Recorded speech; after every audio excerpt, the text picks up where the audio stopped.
Test, test. Welcome to Plainview. I'm Jeff Ziders.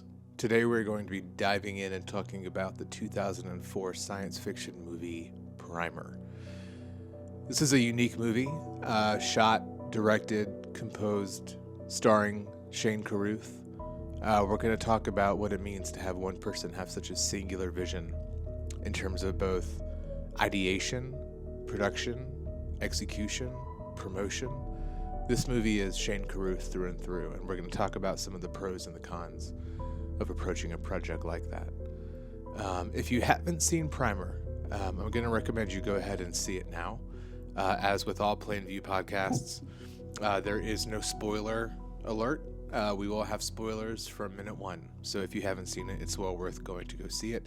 I have this film on a 2-film Blu-ray put out by Arrow Films a couple years ago. It features Primer from 2004 and then Upstream Color, which is Shane Carruth's second film. Both are extraordinary, very different, and well worth your time to go see. So, as I mentioned, we're going to talk about some of the sort of production and unique original things about this film that come from having it be a kind of a one-man show. And then we're going to dive into the plot and really spend most of our time on the themes and ideas that are presented within Primer, and I think also where it fits into the larger recent movie picture, and especially when it comes to sci-fi and storytelling, including Christopher Nolan.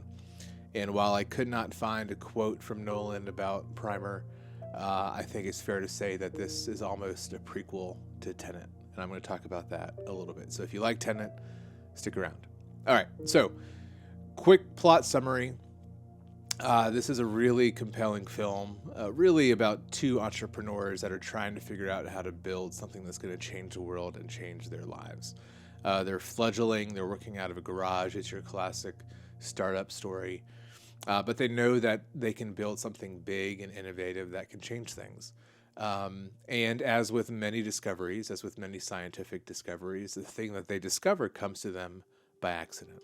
They're working on a separate project, and in the process discover that they have created a box that can go back in time. That's the very simple way to sort of put this premise, is they've created a box that they don't truly understand that can go back in time and create some unique opportunities. They start this discovery with a simple wristwatch. They see that putting a wristwatch in the box that they've made essentially transports it back in time by as little as 15 minutes.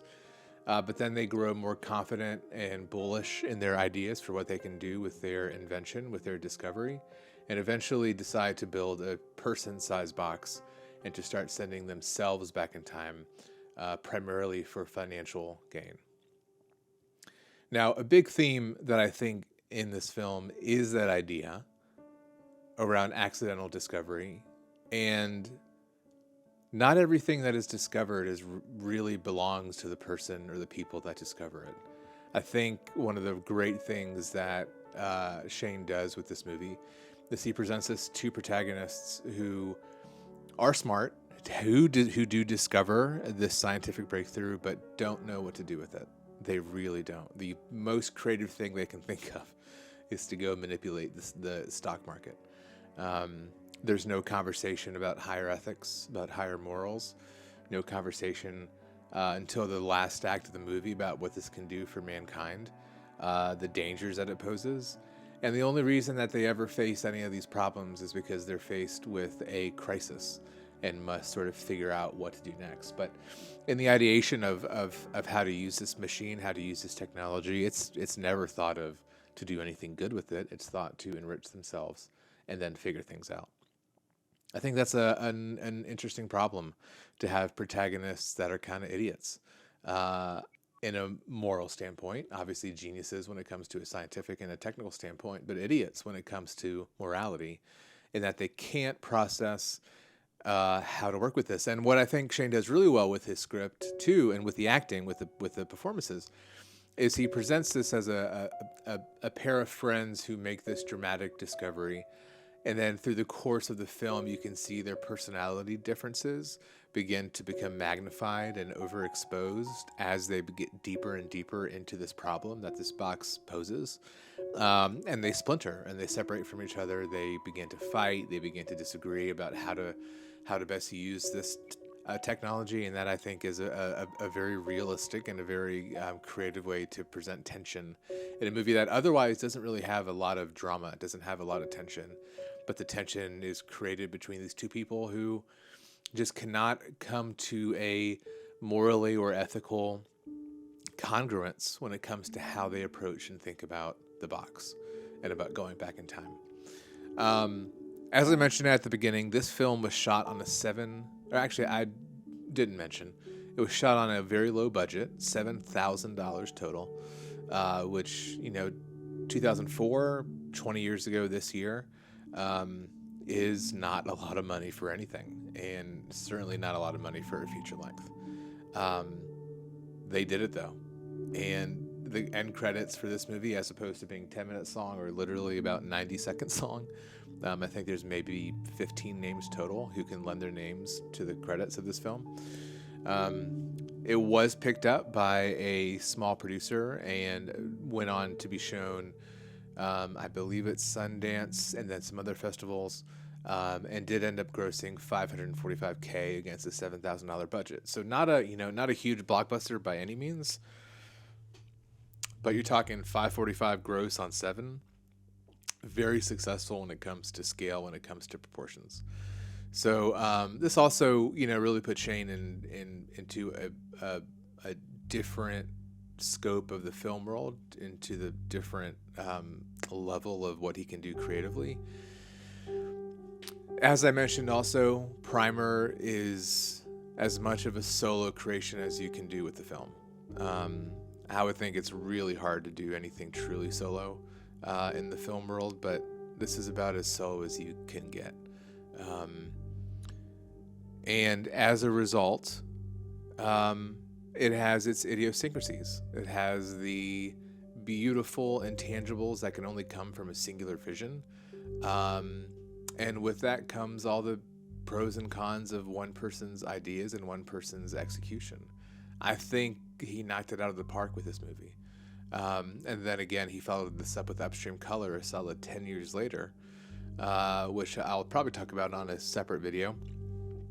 And there's rumors that he's working on a third movie. So you're talking, as of 2024, 2 movies in the course of 20 years. And that's not necessarily a problem. I did notice as I watched this movie and I sort of picked up some of the themes, especially with his scoring, I felt a lot of inspiration from Aronofsky.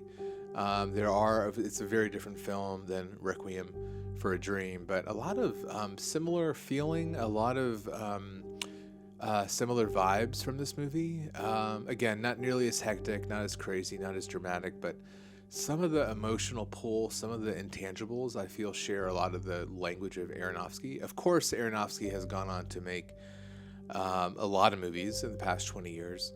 And I wonder, is it better to be in a person like Aronofsky's position, where you have earned the reputation to demand a big budget, to hire big actors, to do big things, to pursue big ideas, and you're putting out a movie every 18 to 24 months? But maybe those ideas are compromised because you're working with a studio, you're working with producers. Or is it better to put out one film a decade, but that film is completely and truly original and completely and truly yours? I would imagine that Aronofsky has made a lot more money than Shane Carruth has. I'm pretty confident about that. And he's won a lot more awards and has a lot more of a reputation and is more famous and can do more things than Shane Carruth can. But Shane Carruth has the ability to be really proud and really clear in his artistic vision. And when it comes to the big picture, when it comes to the long term, I don't know what's more valuable. I think they both have interesting upsides to them. And to be honest, I really appreciate and value Shane Carruth's I would call bravery, to be willing to stand on his own 2 feet, to have his movies truly represent him, and to do something that he really believes in. Let's dive a little bit deeper into the film itself. One of the things that this film does not do is dumb down the science. You'll hear a lot of technical jargon. There's a lot of quantum mechanics at play. There's talk of the Feynman diagrams, which is fundamental to quantum physics, and talking about quantum physics and how the precession and movement of electrons can function in multiple pathways. So he's trying to present as much as he can a true scientific and technical foundation to obviously a phenomenal idea. But I appreciated that, and that you're going to miss a lot on the first watch. You're not going to understand a lot of the dialogue. You're not going to understand a lot of the jargon that's presented on a first watch, but you can get the movie. And what an accomplishment to present something that most people can pick up and get at least the idea of on the first watch, and then have plenty to go back and watch again. Like I said, there's no dumbing down. The language is of quantum mechanics, it is of physics, and I think that's really cool. And when I talked in the beginning about this almost being a sort of a prequel for Tenet, I don't mean a literal prequel. There's no characters that follow through, but I do feel like this movie feels like if Christopher Nolan was 20 years younger and only had $7,000 and wasn't interested in action per se, was more in his following and Memento standpoint, this is a Christopher Nolan movie. I think this is a little bit of a smarter Christopher Nolan movie, but only for the sake that there's no action, or very little action. But like Tenet, it doesn't shy away from technical issues. It doesn't shy away from quantum mechanics or quantum physics. It doesn't shy away from complicated storylines that require multiple timelines and multiple copies of characters. It is bold, it's confusing as hell, and you don't have to understand all the nit grit to get the overall appeal. And there are very few movies that I know of that are like that. I think Pi from Aronofsky, didn't plan on saying that one, but Pi from Aronofsky sort of comes to mind when it comes to that idea of presenting complicated scientific or mathematical theories. And then there's really not a whole lot that spring to top of mind. There's a lot of blockbusters that incorporate science, that incorporate technology and math. A Beautiful Mind certainly incorporates a ton of mathematical ideas, but doesn't really rely on the technical to tell the story. It's really a human story first.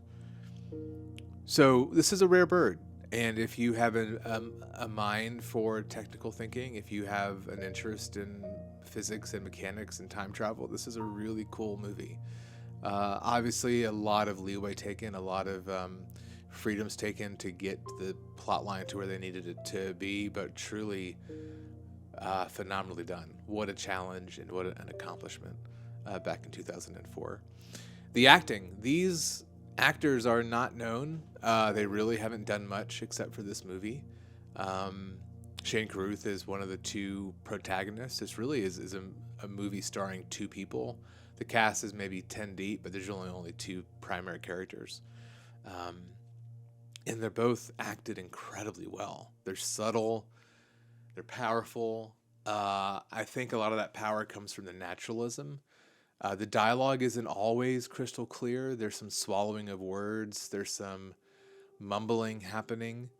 But I think that lends a little bit of naturalism and lends to the nitty-gritty technical feel of this film. The camera work is really solid. There's a lot of movement, a lot of creativity. The cinematographer is Troy Dick. However, on IMDb it says that was uncredited, so I'm not exactly sure. But the way this movie looks and feels, this does not look like a $7,000 movie. And I think it's because of the deliberate choices that were made to present this as a realistic technical film that doesn't, like I said, rely on effect or look and feel. It really feels organic. It feels natural. But it's cinematic. I mean, I'm watching the film as I talk about it, and I'm seeing a lot of shots that are um, blurred out, that are stylized, but you never feel like you're really watching a movie. You feel like you're watching really a story. And that is an accomplishment, especially for a first time director. Shane Carruth also did this score. And if you go onto iTunes or onto Amazon or Spotify, I think the recording is only 12 minutes long, but it's a really good score. He does a great job. And as a composer myself, I was thinking about how he would have done this on a $7,000 budget. I'm sure his budget for the score was zero or a couple of $100 at the most. It sounds like everything he did was done with virtual instruments in something like a GarageBand or Logic back in those days. And it does well. If you listen for it, you can hear some of those synthetic sounds, some of those samplings being done, but man, it's effective as hell, especially on a zero budget and done by the director and the writer and the starring actor. And then the last thing that I wanted to talk about was really just to, again, summarize the beauty of pursuing a singular passion. We find this in most of the arts. I'm going to get a little bit philosophical here, but in a lot of arts, what we really value is that singular vision.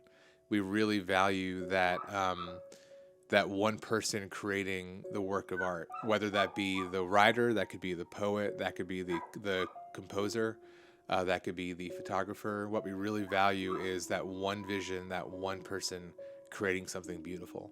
In film, that's hard to do. You need camera operators, you need producers, you need actors, you need a lot of people to make a movie.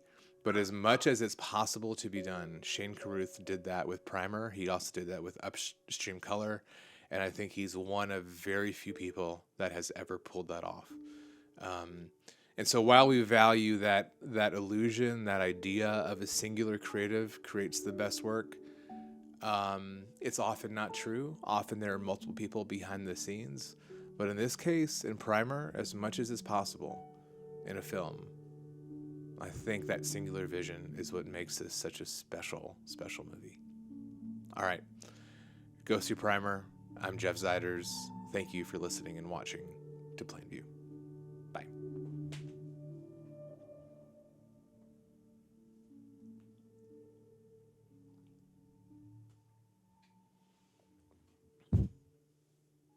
God damn it, Juniper.